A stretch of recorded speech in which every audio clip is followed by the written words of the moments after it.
السلام علیکم ورحمۃ اللہ وبرکاتہ۔ خیر مقدم ہے آپ کا فدا نامے میں۔ دوستو، آج کی اس ویڈیو میں ہم مشہور نعت گو شاعر حضرت علامہ شبنم کمالی رحمہ اللہ علیہ کا ذکر خیر کر رہے ہیں۔ اس امید کے ساتھ ویڈیو پسند آنے کی صورت میں لائک اور شیئر ضرور کریں اور ہمارے چینل کو سبسکرائب کریں۔ شبنم کمالی رحمہ اللہ علیہ جیسی پروقار و فائز المرام شخصیت صدیوں میں کوئی ایک پیدا ہوتی ہے، جنہوں نے دوران تعلیم ہی شعر و ادب کے دروازے پر ایسے زوردار دستک دی کہ ادبی اور شعری محفلوں کی زینت بن گئے، اور اپنی ذہانت و فطانت اور خدا کی لازوال نعمت عظمیٰ کی وجہ سے شعری اصناف کے مختلف گوشوں پر متنوع موضوعات جدیدہ کے تحت طبع آزمائی فرمائی اور ادب میں قیمتی اثاثہ ورثے میں چھوڑا، اور ہندوستان کے افق پر ایسے چگمگائے کہ آپ کی علمی و شعری خدمات کا ایک زمانہ اعتراف کرتا ہے۔ شبنم کمالی صاحب بیک وقت ایک عالم دین، اسلامی اقدار کے امین، اسلاف کے نقوش کے تابعدار، نعتیہ شاعری میں عقیدت و شریعت کے مابین فصل کے علم بردار، اور غزلیہ شاعری میں روایات اور اخلاقی و سماجی و اصلاحی اقدار کے پاسدار بنے رہے۔ آپ نے مایوسی اور اداسی کے منفی رویوں کے برخلاف اپنی شاعری کے ذریعے صحت مند انسانی تصورات، تفکرات و محسوسات کی ترجمانی فرمائی۔ پھوکریرا ضلع سیتامڑھی بہار ایک مردم خیز بستی ہے۔ ایک عرصے سے اپنی دینی، علمی، شعری اور ادبی حیثیت سے دوسرے علاقوں میں ممتاز ہے۔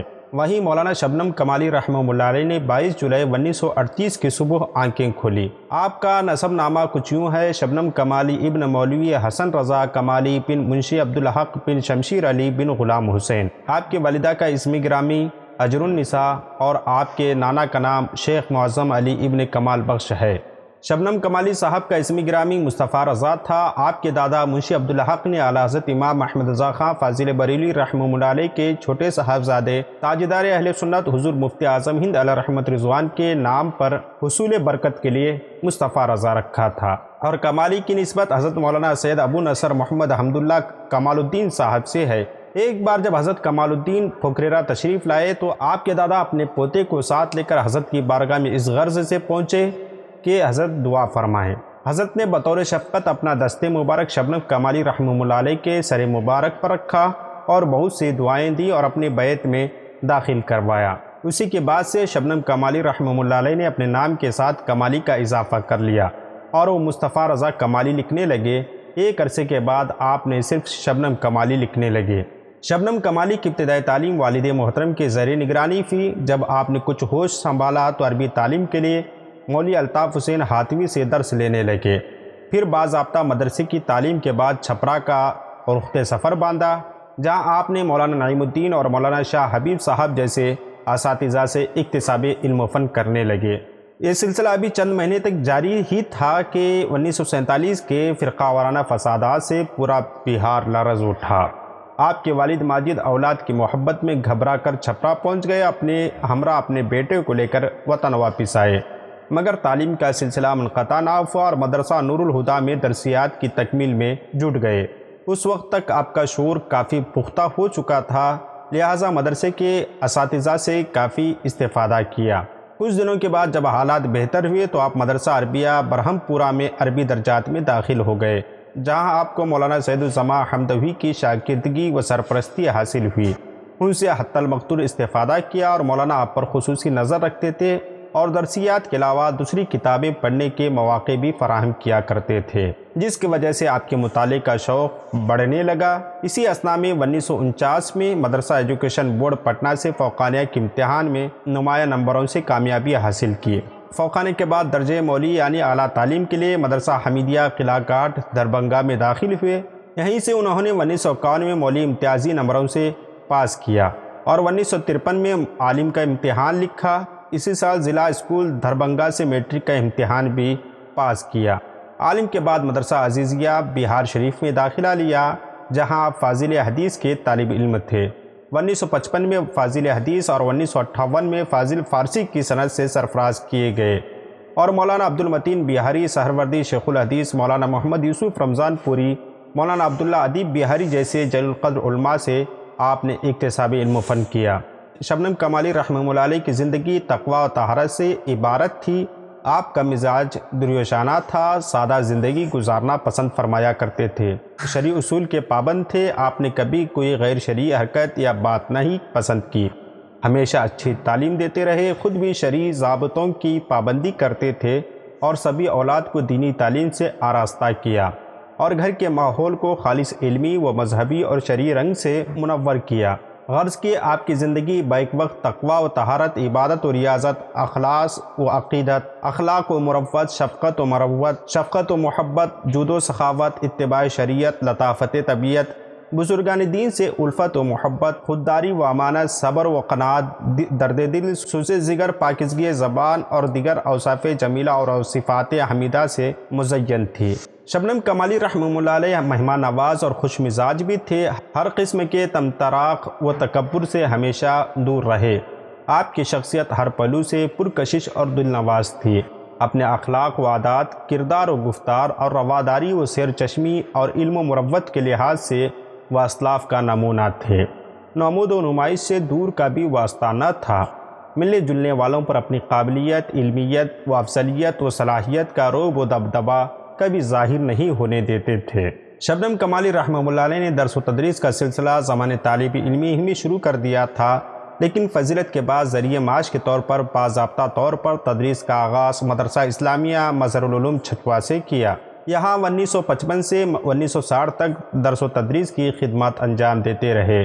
پھر آپ نے مدرسہ نعیمیہ چھپرا کا رخ کیا، مگر یہاں کی آب و ہوا آپ کو راس نہ آئی اور طبیعت خراب رہنے کی وجہ سے جلد ہی آرا تشریف لے آئے، جہاں مدرسہ وحیدیہ میں 3 سال تک بحیثیت صدر مدرس تدریسی خدمات انجام دینے میں مشغول رہے۔ اسی مدرسے سے آپ کی علمی و درسی صلاحیت کا شعرہ پورے بہار بھر میں پھیل گیا۔ بحیثیت خطیب و شاعر جلسوں میں آپ کی شرکت لازمی قرار دی جانے لگی، جس کی وجہ سے ہر طرف سے مدرسے کے ذمہ دار حضرات آپ کی خدمت کے خواہاں نظر آنے لگے۔ اسی دوران ایک گزارش نامہ مدرسہ اسلامیہ امانیہ لوام دربھنگا کے منتظم کی طرف سے آیا اور اس قدر اصرار ہوا کہ آپ اپنے بھائی انجم کمالی صاحب کو مدرسے کی جانکاری کے لیے لوام دربھنگا بھیجنے پر مجبور ہوئے، اور پھر مدرسہ امانیہ لوام میں آپ بحیثیت صدر مدرس تشریف لے گئے۔ شبنم کمالی رحمہ اللہ علیہ اس مدرسے میں 1962 سے 1999 تک صدر مدرس کے عہدے پر فائز رہے۔ جب آپ مدرسہ اسلامیہ امانیہ گئے تھے اس وقت یہاں کی عمارت خس پوش تھی، لیکن آپ کے انتھک کوشش اور مدرسے کی منتظمین و عوام کے تعاون اور اشتراک سے مدرسے کی عمارت پختہ اینٹوں میں تبدیل ہو گئی اور ہر طرف سے خوبصورت عمارت نظر آنے لگی۔ یہ مدرسہ آج بھی ایک وسیع رقبے میں بحسن و خوبی اپنی خدمات انجام دے رہا ہے۔ شبنم کمالی علیہ رحمت رضوان مدرسہ اسلامیہ امانیہ لوان سے سبکدوشی کے بعد دربھنگا ہی میں دارالعلوم فدائیہ خانقاہ سمرقندیہ میں شیخ الحدیث جیسے باوقار عہدے پر فائز ہوئے۔ ہمہ وقت قال اللہ و قال رسول صلی اللہ علیہ وسلم میں مشغول ہو گئے۔ شبنم کمالی صاحب کو مطالعے کا کافی شوق تھا۔ آپ کی عادت بن گئی تھی کہ جب تک کوئی دلچسپ کتاب خاص طور سے اسلامیات و عقائد سے متعلق ہاتھ لگ جاتی تو بغیر مطالعہ ہاتھ سے جانے نہیں دیتے تھے، اور اس کتاب کی ورق گردانی میں ایسا محو تھے کہ کھانے پینے تک کی سدھ بدھ نہ رہتی۔ آپ کے بارے میں مشہور تھا کہ مطالعے کے شوقین نہیں بلکہ حریص ہیں۔ شبنم کمالی رحمہ اللہ علیہ کی شادی نہایت سادگی اور سنت رسول کے مطابق اپنی بستی میں اپنے پھوپھا جان اور استاد و مربی مولانا محمد عثمان صاحب کی دختر نیک اختر جسیمہ خاتون سے ہوئی۔ علامہ شبنم کمالی رحمہ اللہ علیہ کثیر الاولاد تھے، 6 بیٹے اور 2 بیٹیاں آپ کے گھر تولد ہوئی، لیکن 3 بیٹے اور 1 بیٹی بچپن ہی میں داغ مبارکت دے گئیں۔ 3 لڑکے اور 1 لڑکی نے آپ کے سائے عاطفت میں تربیت پائی۔ سبھی صاحبزادے ماشاءاللہ والد ماجد کے نقش قدم اور وصیت کے مطابق خدمت دین میں مشغول رہے۔ بڑے صاحبزادے کا نام مولانا محمد ظفر صادق، دوسرے صاحبزادے ڈاکٹر محمد قمر ثاقب صاحب، تیسرے صاحبزادے حافظ علی کمال الدین صاحب ہیں، اور آپ کی ایک صاحبزادی عشرت پروین جن کی شادی اپنے ماموزاد بھائی خالد انور جیلانی سے ہوئی جو سبحان قادری صاحب کے بیٹے ہیں۔ شبنم کمالی رحمہ اللہ علیہ کی مسلسل کاوشیں اور مسائل جمیلہ نے انہیں اتنا مقبول کر دیا کہ درس و تدریس کی بات ہو تو طلباء کا رجحان آپ کی طرف، اور شعر و شاعری کا دور ہو تو عوام و سامعین کی دلچسپی آپ کے اشعار سننے میں نظر آتی تھی۔ آپ کی خدمات کا اعتراف حکومت ہند نے کیا اور 1999 میں صدر جمہوریہ ہند ایوارڈ سے آپ کو نوازا گیا۔ اس کے علاوہ مدرسہ منظر الاسلام بریلی شریف نے آپ کی خدمات علمی و ادبی کو قبول کرتے ہوئے 2000 میں رئیس الاساتذہ جیسے عظیم لقب سے ملقب کیا، اور اس کے علاوہ بھی کئی جگہوں سے آپ کو مختلف ایوارڈ اور انعامات اور اعزازات حاصل ہوتے رہے۔ مدرسہ امانیہ لوام سے سبکدوشی کے بعد آپ کی صحت دن بدن گرنے لگی اور بیمار پڑنے لگے، اور کبھی طبیعت ٹھیک ہو جاتی اور کبھی بیمار ہوتے۔ یہ سلسلہ 4 برسوں تک چلتا رہا۔ آخر وقت میں ملنے جلنے والوں سے آپ احتیاط برتتے رہے تاکہ زیادہ سے زیادہ وقت عبادت و ذکر و اذکار میں گزرے، مگر کبھی کبھی اصرار شدید کی وجہ سے سفر بھی کیا کرتے تھے۔ چہرے پر کبھی افسردگی و بے اطمینانی نظر نہیں آئی، وہی استقلال اور ہمت جس کا ساتھ آپ کے ساتھ زندگی بھر رہا ان کے چہرے سے ظاہر ہوتا تھا۔ آخر وقت تک اولاد اور اعزاء اور اقرباء کو دلاسا دیتے رہے اور ان کی ہمت بڑھاتے رہے، لیکن کسے معلوم تھا کہ علم و عمل کا پیکر، مبلغ اسلام اور شعر و شخن کا بحر بے کرام جلد ہی رخصت ہونے والا ہے۔ آخر وہ وقت آ ہی گیا، اور 19 اگست 2004 کو 67 سال کی عمر مکمل کر کے 12 بجے شب آپ داغ مفارقت دے گئے۔ انا للہ و انا الیہ راجعون۔ پٹنہ سے آپ کے جسد خاکی کو آپ کی وصیت اور رشتہ داروں کی اصرار کی وجہ سے آپ کے اپنے آبائی گاؤں پھکریرا لایا گیا۔ آپ کی نماز جنازہ مشہور عالم دین حضرت مولانا سید شاہ شمس اللہ جان مصباحی خانقاہ سمرقندیہ دربھنگا نے پڑھائی، اور اس کے بعد آپ کو سپرد خاک کیا گیا۔ اللہ رب العزت آپ کی قبر کو سکون و راحت کی جگہ بنائے اور آپ کی خدمات دینیہ کو قبول فرمائے۔